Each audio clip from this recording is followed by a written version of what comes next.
Abandonner le confortable critère du « on a toujours fait ainsi ». Abandonner le confortable critère du « on a toujours fait ainsi ». La cause missionnaire doit avoir la première place.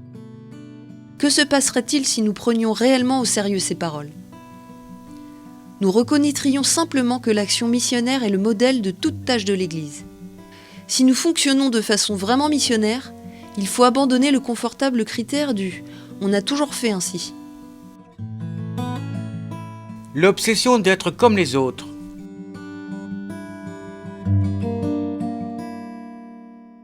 Beaucoup de personnes, même si elles prient, développent une sorte de complexe d'infériorité qui les conduit à relativiser ou à cacher leur identité chrétienne et leurs convictions.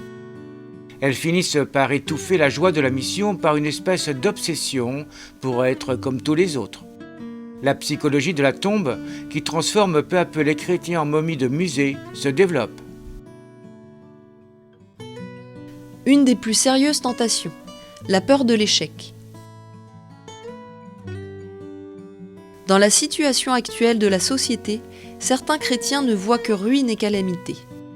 Il nous semble nécessaire de dire notre complet désaccord avec ces prophètes de malheur, qui annoncent toujours des catastrophes.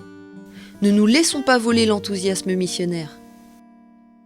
Une des plus sérieuses tentations qui étouffe la ferveur et l'audace est la peur de l'échec, qui nous transforme en pessimistes mécontents et déçus, au visage assombré. Celui qui commence sans confiance a perdu d'avance la moitié de la bataille et enfouit ses talents. Ne nous laissons pas voler l'espérance. Je préfère une église accidentée, blessée et sale pour être sortie par les chemins, plutôt qu'une église malade de la fermeture et du confort de s'accrocher à ses propres sécurités.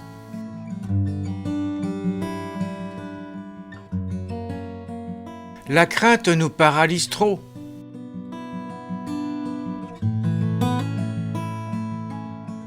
Si nous laissons les doutes et les peurs étouffer toute audace, il est possible qu'au lieu d'être créatifs, nous restions simplement tranquilles sans provoquer aucune avancée. Dans ce cas, nous ne serons pas actifs dans les changements historiques actuels, mais nous serons simplement spectateurs d'une stagnation stérile de l'Église. La crainte nous paralyse trop. Ne disons pas qu'aujourd'hui c'est plus difficile.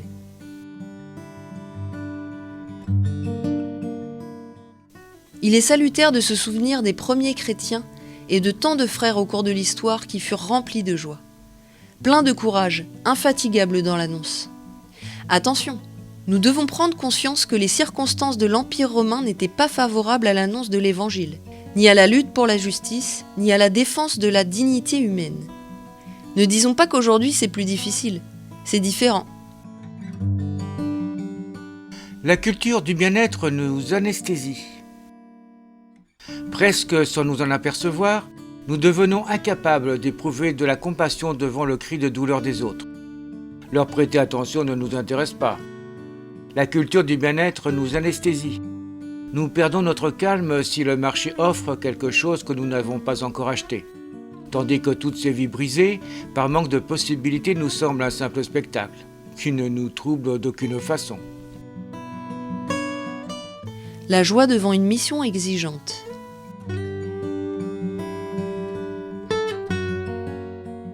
Une annonce renouvelée donne aux croyants, même à ceux qui sont tièdes ou qui ne pratiquent pas, une nouvelle joie dans la foi et une fécondité évangélisatrice.